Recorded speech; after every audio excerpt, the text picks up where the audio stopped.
UPI app ഉപയോഗിക്കാത്തവരുടെ എണ്ണം വളരെ കുറവായിരിക്കും. കോടിക്കണക്കിന് ഇന്ത്യക്കാരെ ഡിജിറ്റൽ പണമിടപാട് രംഗത്തെത്തിച്ച സംവിധാനമാണ് UPI. ദിവസേന നിരവധി പേരാണ് UPI വഴി പണമിടപാടുകൾ നടത്തുന്നത്. ഇപ്പോഴിതാ UPI സേവനങ്ങൾ കൂടുതൽ സുരക്ഷിതമാക്കാനുള്ള നടപടികൾ സ്വീകരിക്കുകയാണ് national payment corporation of India. Smart ഫോണിലെ ബയോമെട്രിക് സംവിധാനങ്ങൾ ഉപയോഗിച്ച് പണമിടപാടുകൾക്ക് വെരിഫിക്കേഷൻ നൽകാനുള്ള സൗകര്യം അവതരിപ്പിക്കുന്നതായി ബന്ധപ്പെട്ട് കമ്പനികളുമായുള്ള കൂടിയാലോചനകളിലാണ് NPCI ഇപ്പോൾ ഉള്ളതെന്ന് റിപ്പോർട്ടുകൾ പറയുന്നു.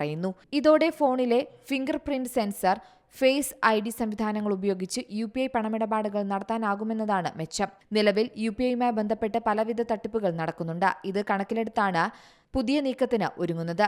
അധ്വാനിച്ചുണ്ടാക്കുന്ന വലിയ തുക വെറും 4-6 അക്കമുള്ള UPI പിന്നിന്റെ സുരക്ഷയാണുള്ളത്. ഇത് തട്ടിപ്പുകാർക്ക് ഉപഭോക്താക്കളെ കബളിപ്പിക്കാനും പണം തട്ടാനുമുള്ള അവസരമൊരുക്കുകയാണ്. ഇതിന് തടയിടാനാണ് ബയോമെട്രിക് സുരക്ഷ ഒരുങ്ങുന്നത്.